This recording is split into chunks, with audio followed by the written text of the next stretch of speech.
Hi students, welcome to Greenwix Academy. In this video, we are going to discuss about an important KCT update.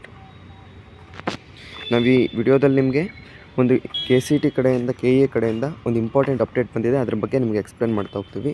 ವಿಡಿಯೋವನ್ನು ಕೊನೆ ತನಕ ನೋಡಿ. KEದವ್ರ ಕಡೆಯಿಂದ ಬಂದಿರುವಂತಹ ಈ ಅಪ್ಡೇಟ್ ಏನಿದೆ ಅಂತ ಅಂದರೆ, ಅಭ್ಯರ್ಥಿಗಳು ತಮ್ಮ 2026ರ ಕರ್ನಾಟಕ ದ್ವಿತೀಯ PU ಪರೀಕ್ಷೆ 1ರ ಅಂಕಗಳನ್ನು ಉತ್ತಮಪಡಿಸಿಕೊಳ್ಳಲು ತಮ್ಮ ಸ್ವಂತ ಆಸಕ್ತಿಯ ಮೇರೆಗೆ ದ್ವಿತೀಯ PU ಪರೀಕ್ಷೆ 2ಕ್ಕೆ ಹಾಜರಾಗಬಹುದು ಅಂತ. ಅಂದರೆ ನಿಮ್ಮದು ಫಸ್ಟ್ ಎಕ್ಸಾಮಲ್ಲಿ ನಿಮ್ಮದೇನಾದರೂ ಕಮ್ಮಿ ಮಾರ್ಕ್ಸ್ ಬಂದಿದ್ದರೆ ನೀವು ಆ ಮಾರ್ಕ್ಸನ್ನು ಜಾಸ್ತಿ ಮಾಡ್ಕೊಳ್ಳೋದಕ್ಕೆ 2ನೇ ಎಕ್ಸಾಮನ್ನು ಬರಿಬೋದು. ಅಂದರೆ ಇನ್ ಕೇಸ್ ನಿಮ್ಮದು ಫಸ್ಟ್ ಎಕ್ಸಾಮಲ್ಲಿ 100ಗೆ 70 ಬಂದಿತ್ತು ಅಂತ ಅಂದರೆ ನೀವು ಅದನ್ನು ಇನ್ನೂ ಇಂಪ್ರೂವೈಸ್ ಮಾಡ್ಕೊಳ್ಳೋದಕ್ಕೆ ಸೆಕೆಂಡ್ ಎಕ್ಸಾಮನ್ನು ಬರಿಬೋದು.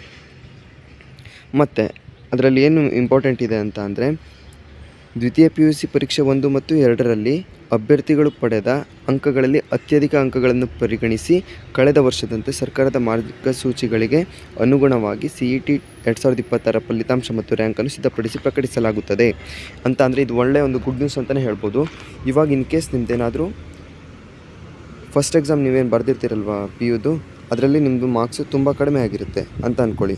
ಎಕ್ಸಾಂಪಲ್ ನಿಮ್ಮದೇನಾದರೂ ಮಾರ್ಕ್ಸು 50 ಆಗಿತ್ತು ಅಂತ ಅಂದರೆ, ಇದು ಫಸ್ಟ್ ಎಕ್ಸಾಮಲ್ಲಿ ನೀವು ಇವಾಗ ಸೆಕೆಂಡ್ ಎಕ್ಸಾಮ್ ಬರ್ಕೊಂಡು ಅದನ್ನು ಇಂಪ್ರೂವೈಸ್ ಮಾಡಿಕೊಂಡು 70 ಮಾಡ್ಕೊಂಡ್ರಿ ಅಂತ ಅಂದರೆ ನಿಮ್ಮದು ಹೈಯೆಸ್ಟ್ ಮಾರ್ಕ್ಸ್ ಬಂದು 70 ಆಗಿರುತ್ತೆ.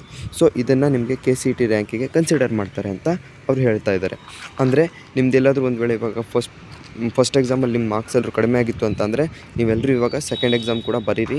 ಅದನ್ನು ಬರೆಯೋದ್ರಿಂದ ನಿಮಗೆ ಇಲ್ಲಿ ಮಾರ್ಕ್ಸ್ ಜಾಸ್ತಿ ಆಯಿತು ಅಂತ ಅಂದರೆ ನಿಮ್ಮ ಜಾಸ್ತಿ ಆಗಿರೋ ಮಾರ್ಕ್ಸನ್ನು ಕನ್ಸಿಡರ್ ಮಾಡಿ ನಿಮ್ಮ KCT ರ್ಯಾಂಕನ್ನು ಕೊಡ್ತಾರೆ. ಇದರಿಂದ ನಿಮ್ಮದು ರ್ಯಾಂಕ್ ಕೂಡ ಇಂಪ್ರೂವೈಸ್ ಆಗುತ್ತೆ. ಸೊ ಇದೊಂದು ಗೋಲ್ಡನ್ ಆಪರ್ಚುನಿಟಿ ಅಂತಲೇ ಹೇಳ್ಬೋದು. ನೀವೇನಾದರೂ ನಿಮ್ಗೆ ಇದ್ರ ಬಗ್ಗೆ ಏನಾದರೂ ಡೌಟ್ ಇತ್ತು ಅಂತಂದರೆ ನಮ್ಮನ್ನು ನೀವು ಕಾಂಟ್ಯಾಕ್ಟ್ ಮಾಡಿ. ಇದಾಗಿತ್ತು ಈ ಅಪ್ಡೇಟು. ಇನ್ನು ಮುಂದೆ ಪ್ರತಿಯೊಂದು ಅಪ್ಡೇಟ್ಗಳನ್ನು ನಾವಿಲ್ಲಿ ನಿಮ್ಗೆ ಹೇಳ್ತಾ ಹೋಗ್ತೀವಿ. ಚಾನಲನ್ನು ಸಬ್ಸ್ಕ್ರೈಬ್ ಮಾಡ್ಕೊಳ್ಳಿ. Thank you.